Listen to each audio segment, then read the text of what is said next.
Good morning. You are watching Beyond the Headlines on Freedom Square TV. We are reaching you from Enugu, in fact from Enugu Studios, the southeast part of Nigeria.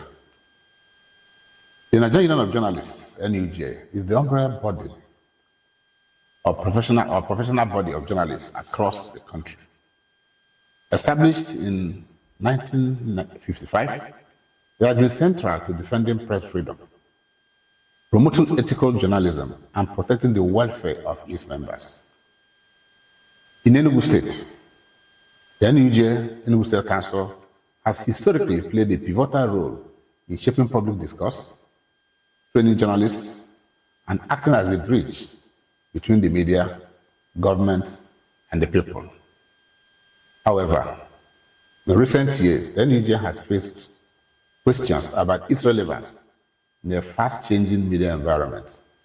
Some of the challenges would include, but not limited to: one, erosion of public trust due to fake news, sensationalism and political bias, welfare concerns, as many journalists struggle with poor pay, insecurity, and lack of professional support.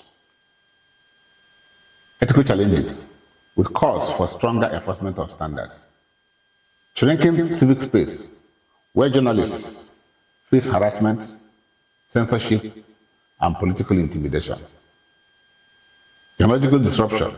As social media, well, of course, what has come to be known as citizen journalism, which I actually call citizen reporting, reshape information flow and challenge traditional media.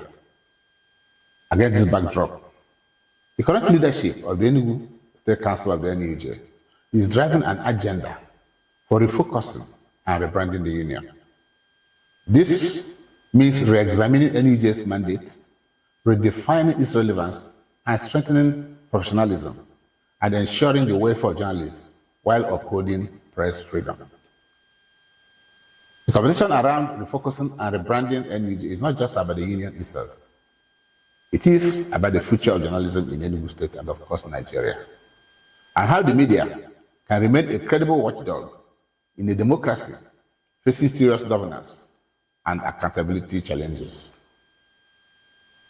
Our conversation this morning will center on refocusing and rebranding the Nigerian Union of Journalists, Enugu State Council, and, of course, matters arising from there. And I'm being joined this morning by the man who is at the helm of affairs, the man who is the chairman of the NUJ, Enugu State Council, and who is a tested journalist. He calls himself Comrade Obinna Ogbuka. Comrade, good morning. Good morning. Thank you for having me. Yes, the hunter is not the hunted. It's good to have you. Well, I know the race to this chairmanship wasn't an easy one. There were challenges, there were controversies, like in every election. You see, sometimes professional elections seem to be more challenging than political elections. Why? Because it's like an electoral college. So you know the numbers. Yeah. Okay? If you are running elections in Nigeria, you don't know whether it's 1 million people will vote. But in this one, the numbers are known. And so, can you relive your experience running for this post? And finally, your emergence. Yeah, thank you. First of all, I want to thank God and our members for the support given to me and my colleagues to emerge victorious in that election. Like you rightly pointed out, it wasn't an easy one because of some challenges, and it's an in-house election. It's a family issue. So it has to range with some of us who are not updated with our professional fees and what we call check-up dues, and new people that entered into the union. And so before we will be able to look at some of these things, some of the contestants, we are not actually on the know of the actual number that we voted. And based on the way our constitution is structured, the national body has the right to look at who qualified to be a member in terms of voting.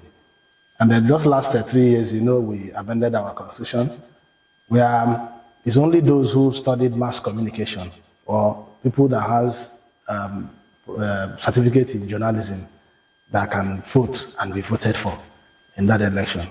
So many people were not aware of this. So they were busy parading themselves. We're a member of that, we can contest, we can vote. So it made us to pass through rigorous processes. And even the first time the election was supposed to hold, because when the list came down, we found out that there were a lot of errors, omissions here and there. So we could not reconcile it on that day, and it has to be postponed. And of course, there should be no vacancy. So that's why the caretaker has to come in. So they were given 3 months mandate to conduct that election.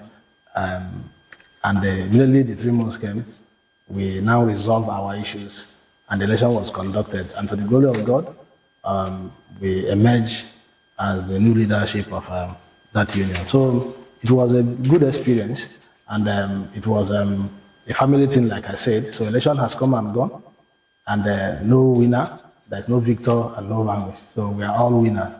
So NUJ now, the most important thing is that we are together, and in NUJ, you don't go to court. So we can now say that we have no distraction.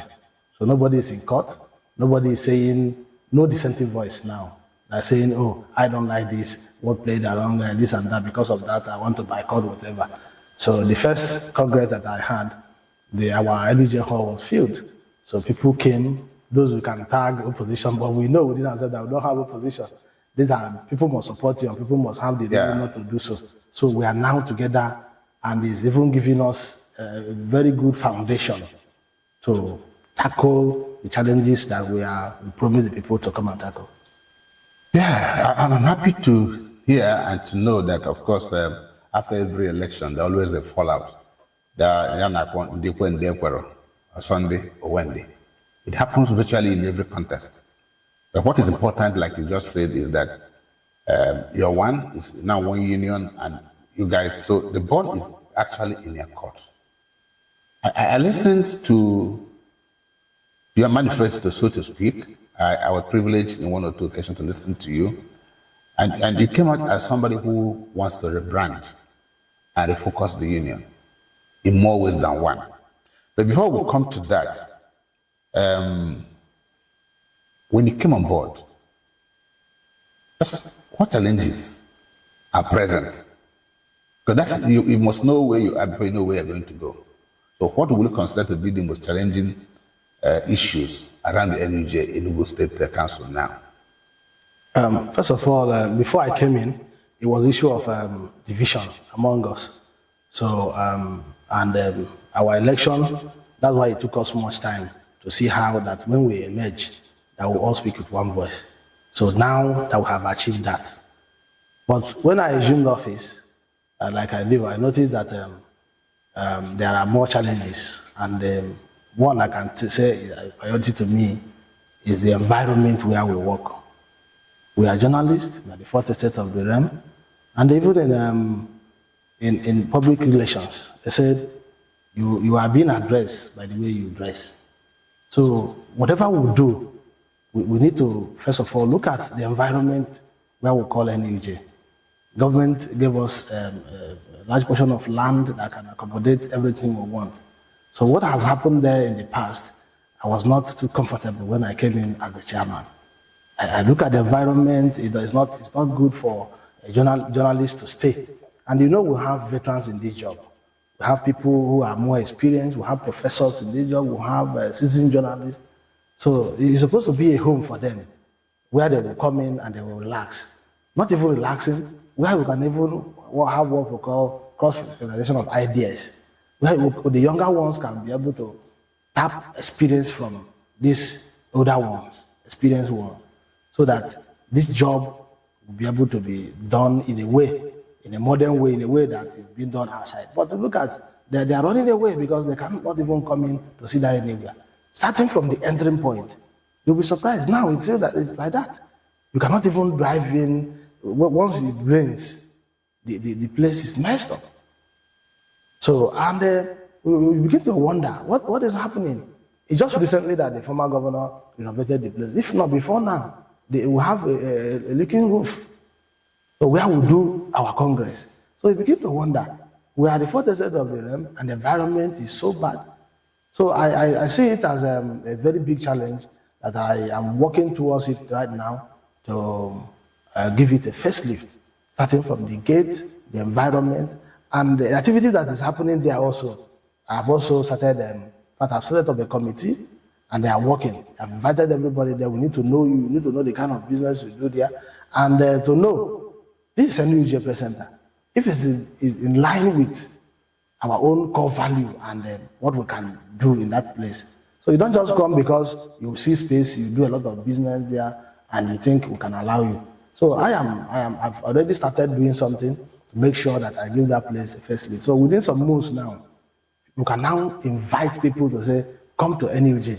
If you come to NUJ, we'll have a section where we can keep you, where you can see some books. Before now, they used to supply us newspaper every morning.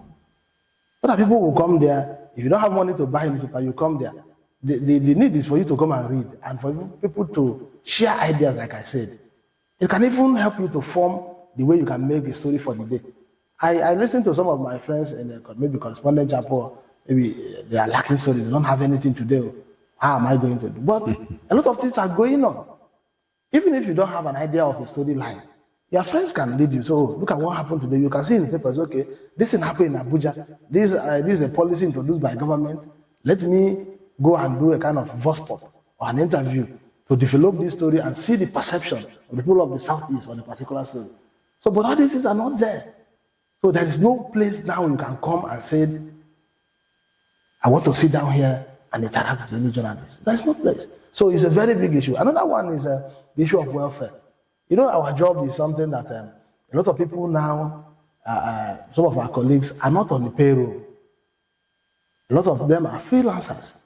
So and when you talk about being objectivity, and this issue of brown envelope, so we are all human beings. We know the economy. We are human beings. We are in society. So you are now saying that, yes, from theoretical aspect of it, and maybe based on our ethics and core value, brown envelope is against the ethics of the profession. But when most of the journalists are not under payroll, they are freelancers. What it means is that an organization now, a newspaper organization in Lagos can now send you, oh, be our correspondent in Enugu. And they will not be paying you. And they expect you to give them story. So how do you survive? So it affects the profession greatly, where these people has to look at one or two things to make sure they have to eat, or they have to transport themselves around to gather this information. So we are now trying to look at how we are going to partner these media organizations to tell them, at least, let's see how you employ somebody, you pay the person. Even if it is giving the person target on advertisement or how the person can raise revenue, it's good for us. But sending those people without anything and you expect results means that the profession will suffer, because some of those core ethics will be violated, definitely, for this thing to work. So we are looking at that aspect, how we are going to partner the government, partner agencies and media owners to see how the remuneration of NUJ members or media practitioners in Enugu State, maybe in the country at large, will be enhanced for us to maintain objectivity. So when I tackle this welfare, I defined this welfare when I was campaigning. It's not about the members coming together to contribute one or two things, or maybe going to someone's house and say, put us in a kind of whatever scheme you call it, and give us one bag of rice or maybe. No. This is not the kind of welfare I am planning. Currently now, I have reached out to an insurance scheme, a health insurance scheme. I checked some of our members who retired in the past 5 years. Yes, there is death everywhere anyway, but the kind of sickness and the way they look when they retire, just imagine, these people are not collecting enough money. Most of them are not on that payroll. Now, when they retire, what do you think will happen? So within a year or two, you see these people going down, and they cannot even pay for even their hospital bill. So what we are trying to do as a union, those of us that are so active now, to initiate a health insurance scheme where the union can now present their case to organizations and government see, we are ready. Help us with this. So that an individual can say, okay, at the end of the year, if it is 15,000 naira, for example, or 20,000 for you to access, the government, the union will be able to source for fund to say, okay, we are paying 1/3 of it. You as an individual have to pay like 6,000 naira, 7,000. The union will pay the rest for you. So that you now register in that insurance scheme. At the end of every time you want to go, you use your card and go access. I'm a federal civil servant. It's workable.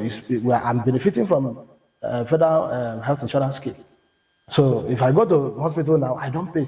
Before it's 10%, but now it's almost free. So that is what we want some of these our members to be accommodated. This is the kind of welfare we are looking at.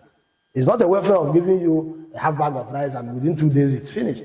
So we're looking at a kind of welfare that is sustainable, that you can now pass from one government to another, and people will now believe, yes, you are doing something. And by so doing, you know that you belong to a union, and our work is a tedious one. So you have to be healthy.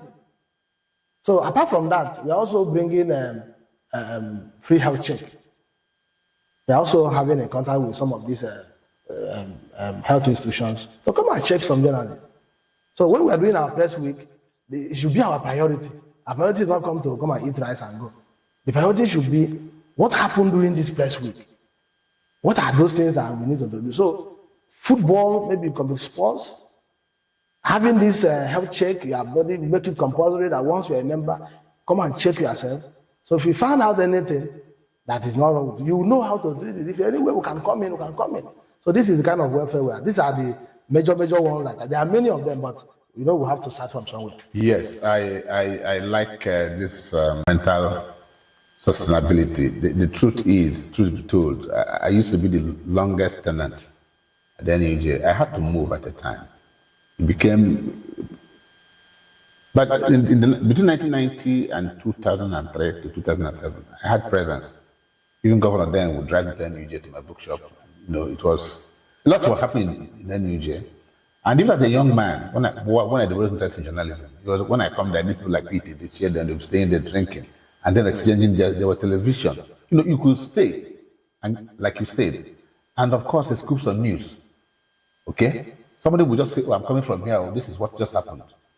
Suddenly, non-professionals took over the entire space. So if I try to do a cleanup, my brother, I know it's not going to be an easy one. There will be obstacles, but all I can pray for you is the ability and the courage to clean. It needs to be cleansed. It needs to be cleansed. It needs to be. There are shanties everywhere in NUJ. It's an eyesore. And so we, as well as I, will support you to ensure that that happens. And then welfare is key. You also said that because you have a good environment, and then our members are properly taken care of. That's the big step. Well, having said that, that's just one. I will be asking again about rebranding because this is already about rebranding and refocusing. And I think you are on the right path. Okay, you talk about how to enhance the welfare of journalists. Now, press freedom. In the past, before you became chairman, there were issues of intimidation, harassment of journalists. They go to cover a story, and either a policeman is flogging them, or an agboro is pushing them out of the place. How are you going to protect journalists? What is their focus on ensuring that journalists are well treated? Because come to think of it, I don't know about any other profession, but you go to the Nigerian Constitution, you find that our job is guaranteed by the Constitution of the Federal Republic of Nigeria. So we need, I argue, as we have the executive, you have the judiciary, you have the legislature, you also have the watchdog, the fourth estate of the realm. We're not a beggarly issue. We're not begging. Our job is to hold those in government to account and then to inform and educate the populace about the workings of government. But you discover that most of our colleagues find it difficult to do their jobs. And we're not talking about Enugu State, we're talking about journalism in Nigeria. And so, what will be our focus? Okay, I want to answer this question in two aspects, looking at ourselves and the challenges of this intimidation. Let me start from that aspect of intimidation. It is not peculiar, like you said, in Enugu. It's a national issue. And at the national level, we are discussing that. I just came back from Kano for where we had our NEC meeting, and it's part of what we continue to discuss. You know, last month, the government of Niger State closed down a particular radio station. Yes. So, and we begin to ask ourselves, are you NBC? What happened to the regulatory bodies? So you just take law into your hand because maybe you have executive power. And I'm happy it was condemned everywhere, and the man could not succeed in what he wanted to do. So, because it was so bad. Now, that takes me to that issue of that intimidation. So a journalist will cover news and you begin to push the person around, intimidate him, maybe because the news is not in your own favor. So it's unconstitutional, it's wrong. It happens maybe once in a while here in Enugu anyway. But what we're trying to notice, or the reason given to us, was that our people are overdoing this. So that we are doing this. So now, what are we trying to do? That is the main point. What we're trying to do is to go back home, to start from ourselves. Now, at the national level, we have adopted an innovation where we are going to have a database for all journalists in the country, starting from the chapel level to the council and national, so that we have a website. Well, once you click on your phone, you will now know who is a journalist and who is not a journalist. So because they are blaming us. They blame us on the fake news, they blame us on misinformation, they blame us on this and that, and we are running helter-skelter. They are even intimidating us, they are even holding this freedom of information bill. I think it's on paper. Go and seek for information now. The process of even applying for such information is so ridiculous. So it's so cumbersome that you cannot even get the information in the next 4 months. So a lot of intimidation. We are not free. So there are a lot of hitches for us to function effectively. So we notice that. So they are now blaming us this and that. And you will not blame the government or those that are saying so. Because this issue of technology and citizen journalism that you mentioned when you are doing a production is a very big problem. Our profession is under siege now. Everybody that has a smartphone is not a journalist. So you will not know what to believe. They are misinforming the public. So before, I know when it is like, what did Radio Nigeria say? You know the news on Radio Nigeria, if I want to use that local balance. So, but now, people will just snap, those who are not trained. So by the time they will snap, they have not investigated, they say, oh, this accident, 10 persons have died. As a journalist, I was trained. I don't have the right to say, confirm somebody dead. Even when I saw that this person is lifeless, I don't have the power, maybe the professional right to say that. It has to be confirmed by a medical doctor.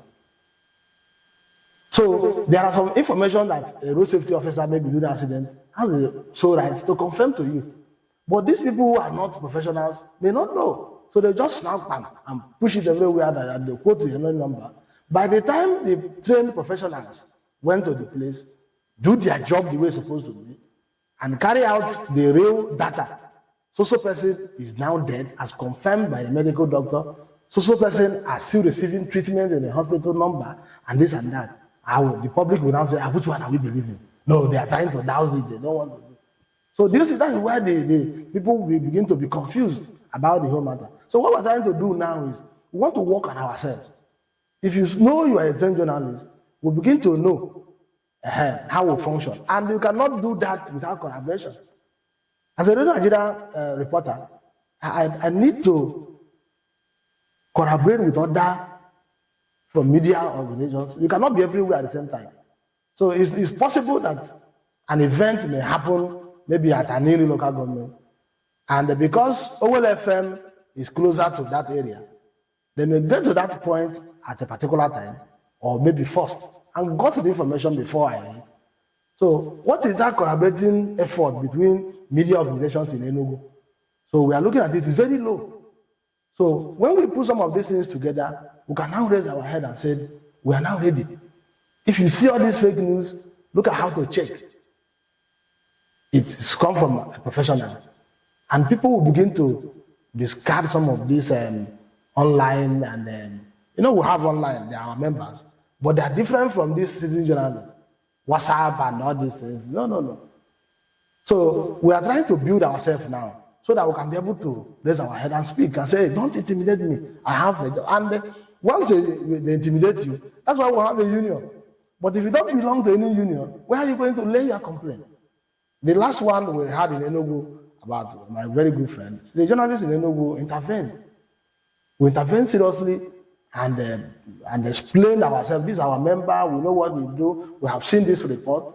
We tasked the journalists to give us the report that he published, and they give us. We have to check on our own. Does this thing happen at that particular time? And we are shocked. That is why we are standing and said, this guy has not committed any crime.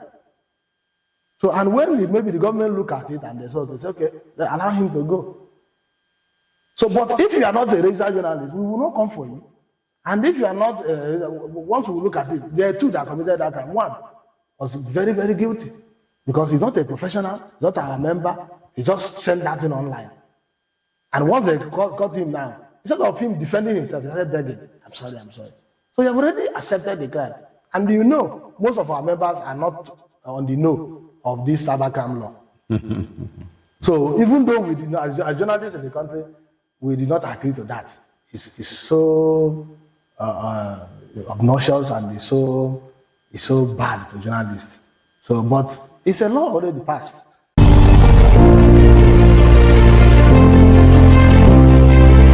Not everything makes it into the headlines, but we bring you the full story. Join Uchenna, Cyril, Anioke, a renowned media personality and former president of the Nigerian Publishers Association, as he unpacks the real issues behind the news, from politics to public policy, economy to human rights. Nothing is off limits. Expert guest, in-depth conversation, local and global perspective. New episode every week on Facebook and YouTube. Watch now on Freedom Square TV. Follow for updates and behind the scenes clips. Beyond the headlines, beyond the news.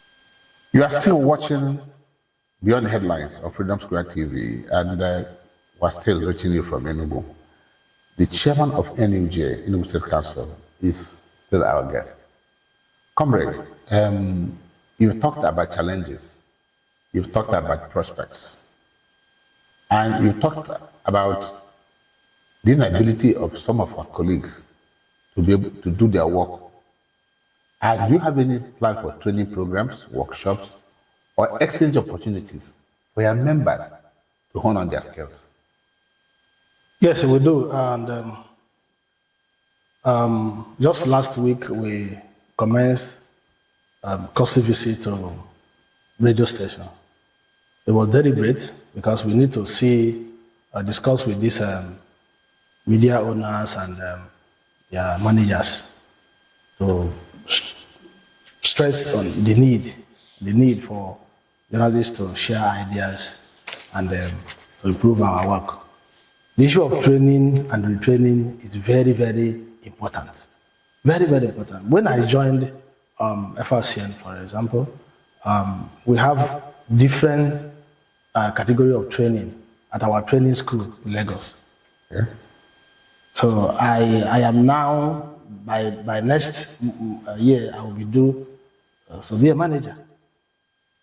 But I have not attended one of the training from Nigeria. For how long? So it has been close to 15 years now that I joined the profession.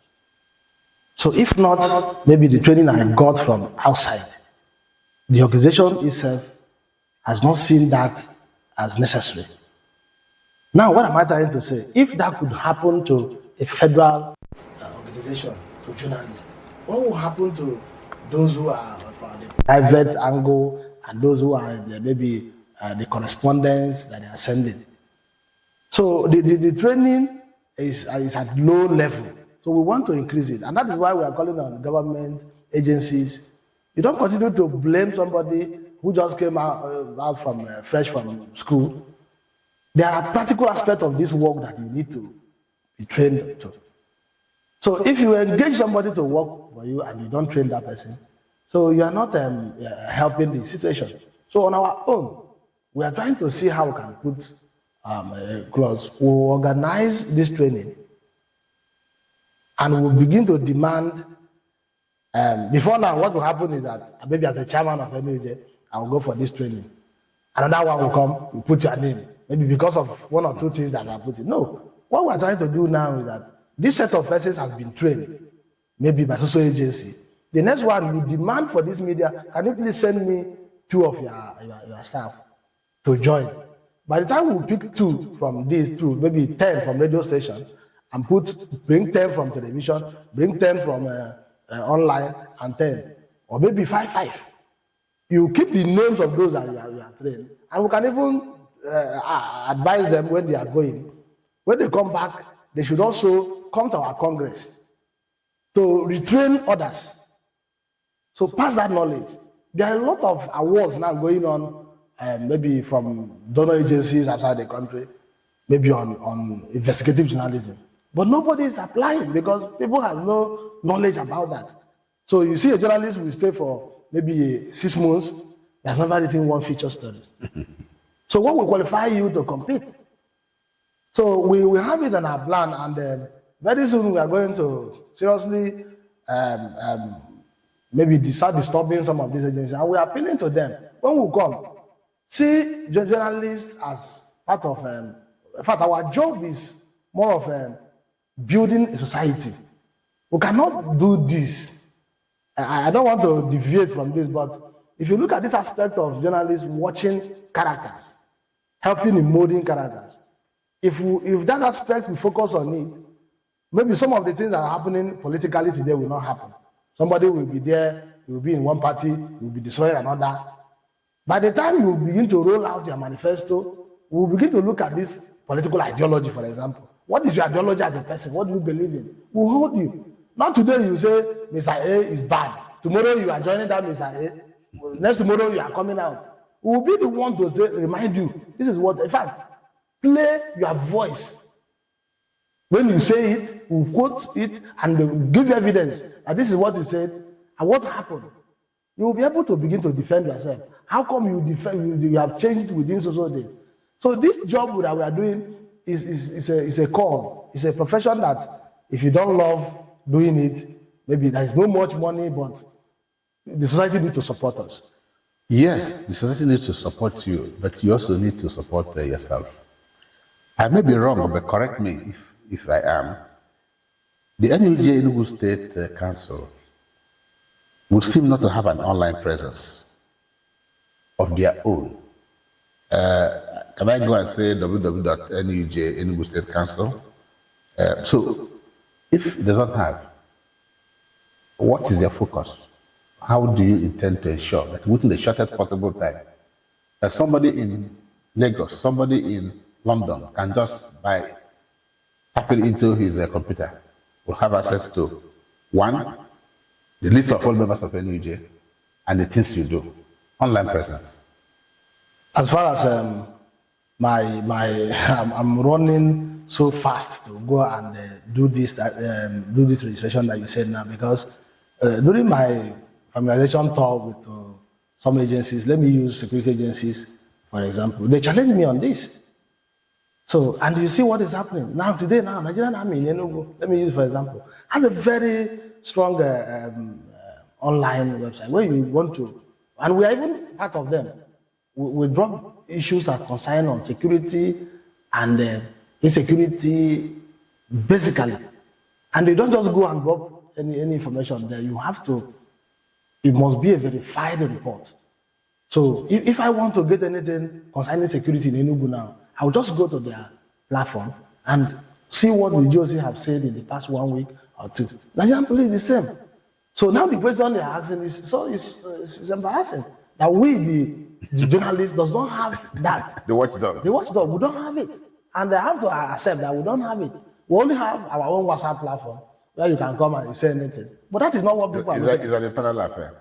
So it will even help people to know what is fake and not what is not fake. Because if we are claiming that we are professionals now, so what now differentiates us from the other people? Yes, we have a website. So if you are seeing this story and you are not sure, okay, let me go to NUJ. And you go to NUJ, it's expected that we're everywhere. And you now see the story, and you can now trust the version of story gotten from there, and you can say this is credible. So I want to say that if it is an oversight from the past leadership, it's a very big one. We're supposed to lead. We're supposed to even be the one to introduce it. So as fast as anything, maybe within a month or so, we are on it now. So to make sure that we have a platform where people can now go. So if you're in doubt of any news, you can come there and you'll be rest assured that this is credible information. Yes, that is acceptable. I'm worried about the safety and security of journalists in Enugu, not only in Enugu, but across the country. Issues of security cannot be openly discussed, but many of our colleagues are under threat. Their safety cannot be guaranteed. It goes back to the intimidation we're talking about, but intimidation is different from physical harm. Are you having any means to address this? Yes, we do. And let me, before I come straight to say what we are doing on that, let me point out something that we're also doing so that by the time we come out to say enough is enough, people will now begin to know. See, we are worried about recruitment of PR officers or maybe media managers. You will see a sitting senator. You will have aides here and there. Yes, we are not about that, but the senator will have his head of media, and he will not be a journalist. A local government chairman will have a P on media. He's not a journalist. So now we begin to ask ourselves, the position of Commissioner for Health is always reserved for medical doctors. So why are they dragging the position of Commissioner for Information? Supposed to be a trained journalist, professional. So that is how we can now start from there. So now, that is why you will see when you go to work, the way they treat journalists is even start from them. You see how they push them around, they move there, this and that, because they don't understand the job. They don't know that journalist you are pushing can make or mar that event. And that is where you see the pen is larger than sword. You might deny him anything, you might intimidate him, and he will decide to write one or two things, and the story will change. But what we are trying to say is this. In Enugu, we have said it time with that number, that we have our platform. People should begin to, our members who are being intimidated, should try as much as possible to get some facts. So when you report it to us, we will now take it up from there. See, we have a zonal body. We're just coming back from Oka for last week for our zonal meeting. We have a national body. So when you do this and it's not being safe, you are being intimidated, you are being harassed, and you don't let us know as a union. So there's no way we will be able to know what happened, and we cannot defend you. So, and you know, some of these people that say a journalist has been doing this and that, what is the name of that journalist? Maybe because some of them are not registered. So they will not officially complain, because when you complain to us, for us to take that matter up, you must be a registered member. And we will now say, yes, we are fighting for a member. And we'll now ask you what happened, and we'll take it up from there. No matter who is involved. If our level here is not enough maybe to talk to that person, we'll take it up. And the person can be called and said, why did you do this? And the public apology has to be done, because we can't continue like this.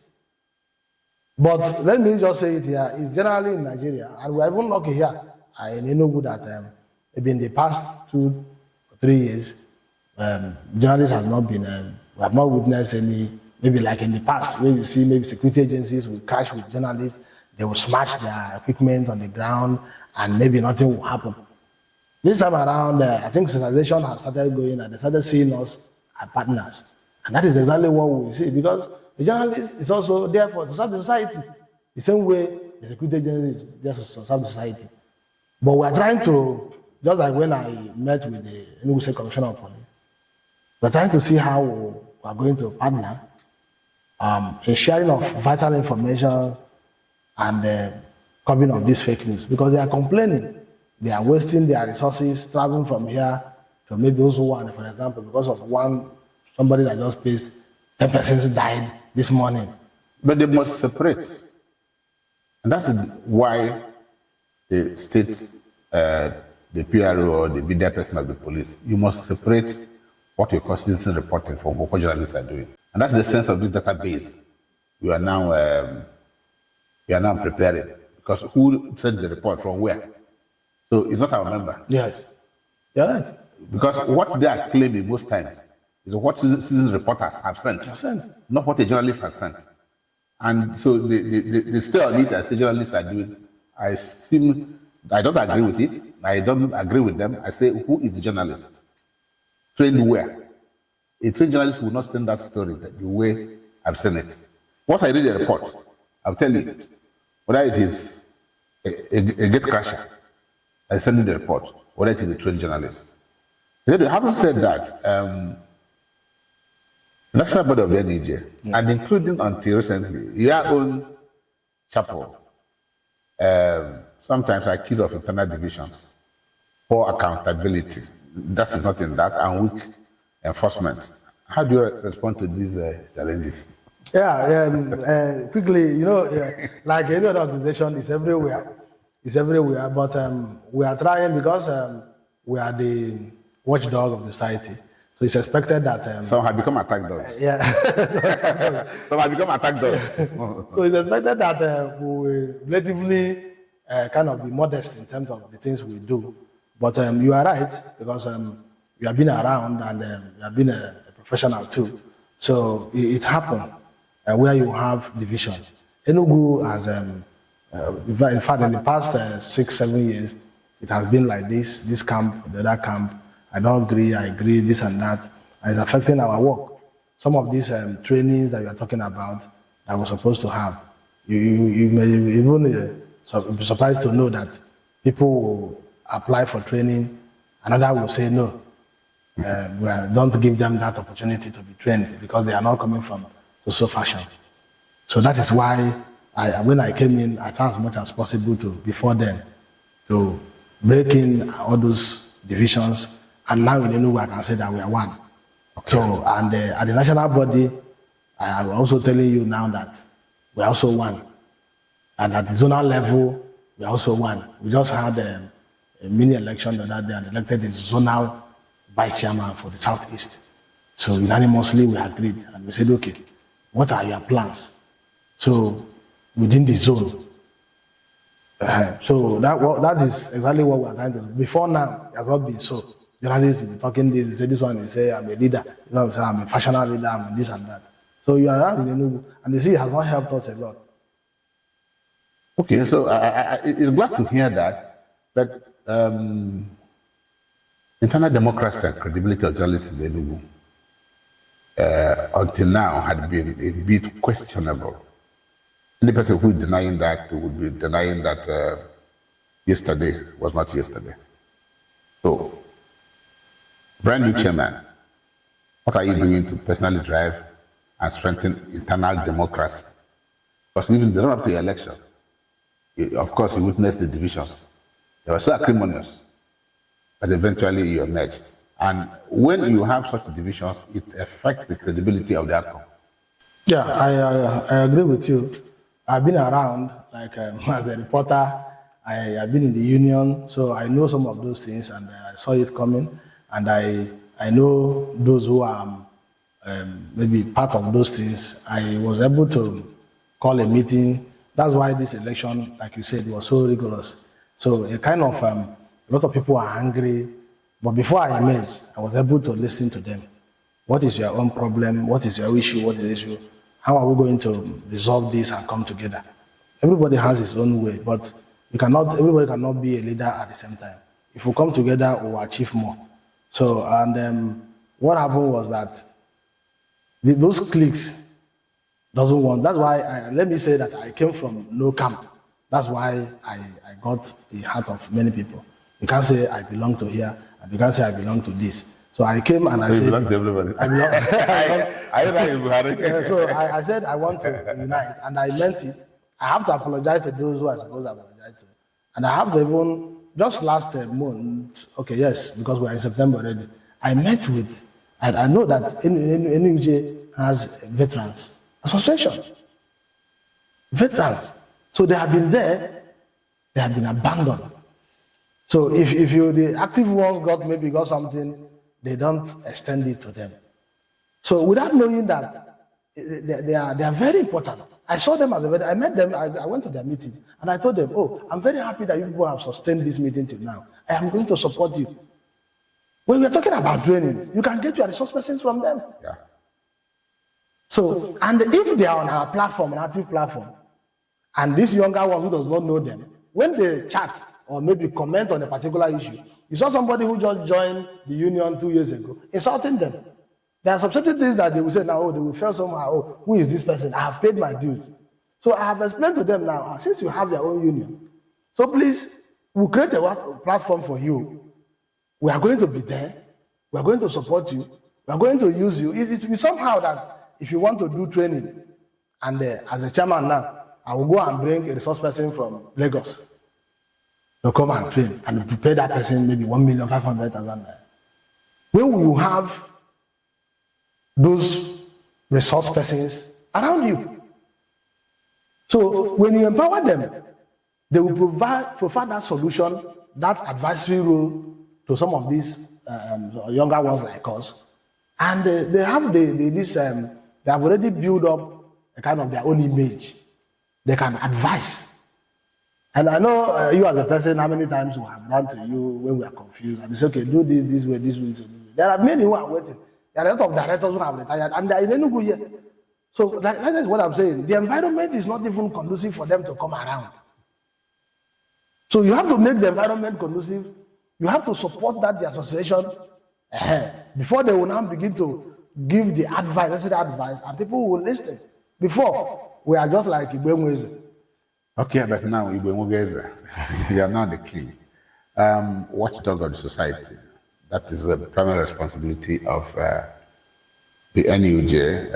I don't know what you are watching in Enugu. I don't know what you are watching in Nigeria. Do you think journalists are living up to this billing as watchdog by your own assessment? Okay, let me bring it down to Enugu where we are, because I'm the chairman of Enugu here. So the governor, as we all know, is doing well.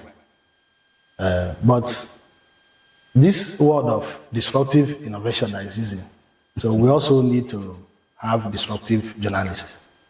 So I believe that presently my members are being challenged.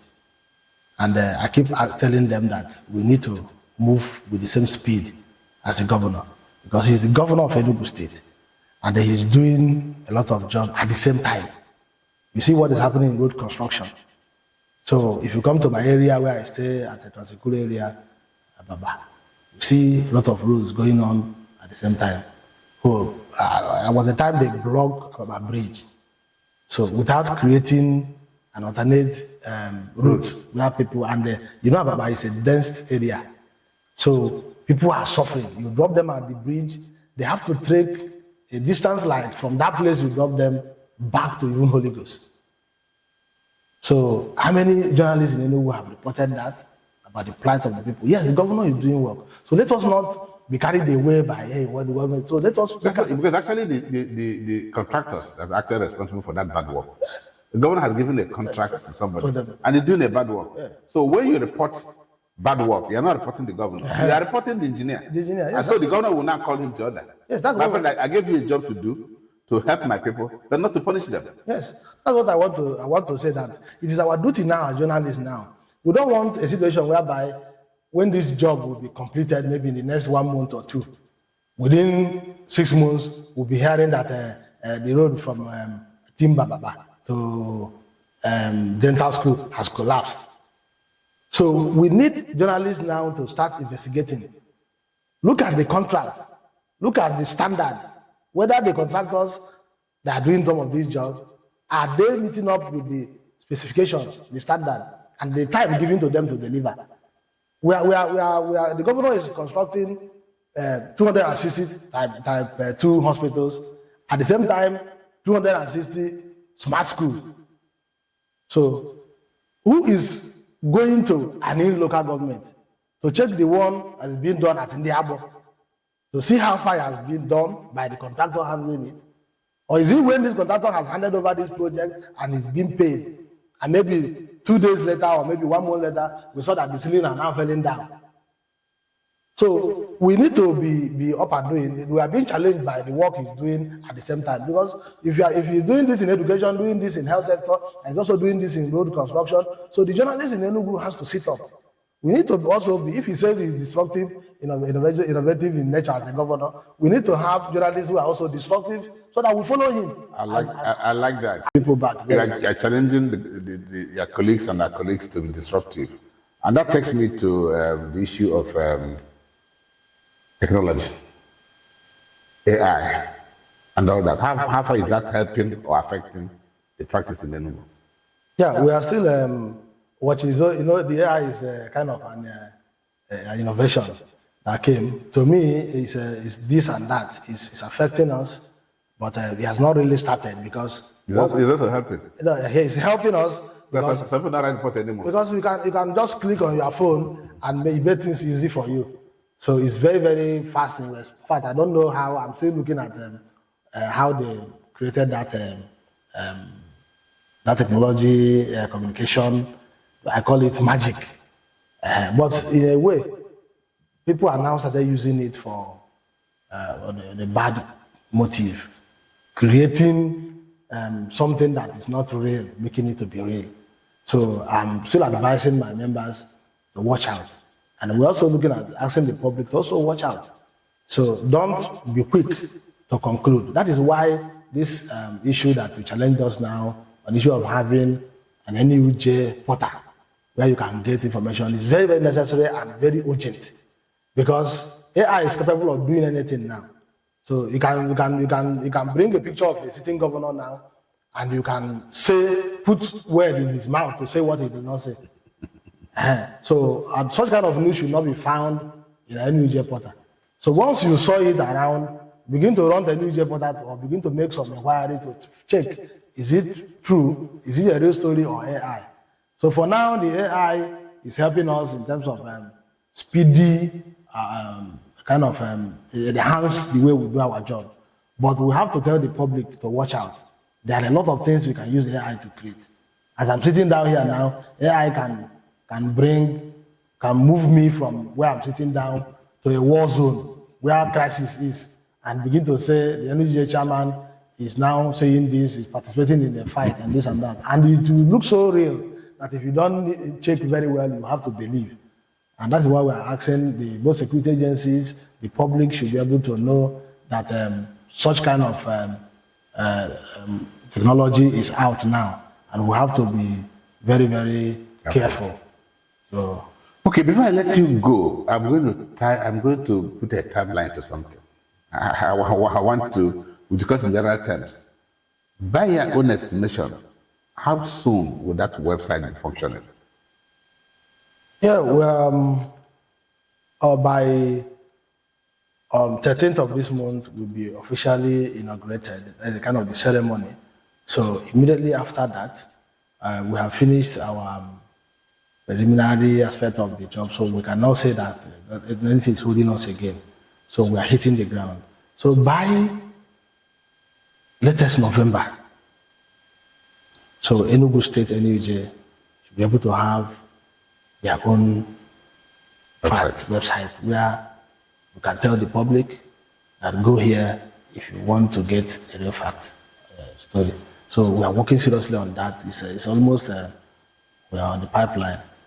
Okay, you know what I had to tie you to this time? Because you just talked about the journalists tying politicians to timeline. So we also be watching the watchdog, the chairman of the watchdog, that by end of November, we will be reminding you or revisiting you that when you were in our studio, you said by end of November, any journalist should have a website.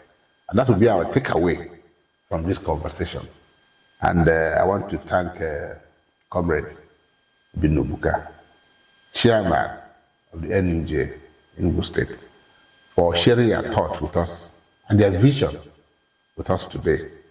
Of course, don't forget the NUJ, anywhere, is the voice of the voiceless. It starts at a crucial point between defending professional integrity and adapting to new realities. And so, thank you, viewers, for staying with us. It has been Beyond the Headlines of Freedom Square TV. As always, I'm Uchenna Anioke, signing off. But before that, once again, this chairman. It's a pleasure to have you. Thank you for having me. No, you're my boss. Thank you very much. Thank you very much. I'm happy to be here. Thank you. You guys are doing wonderfully well, sir. Thank you.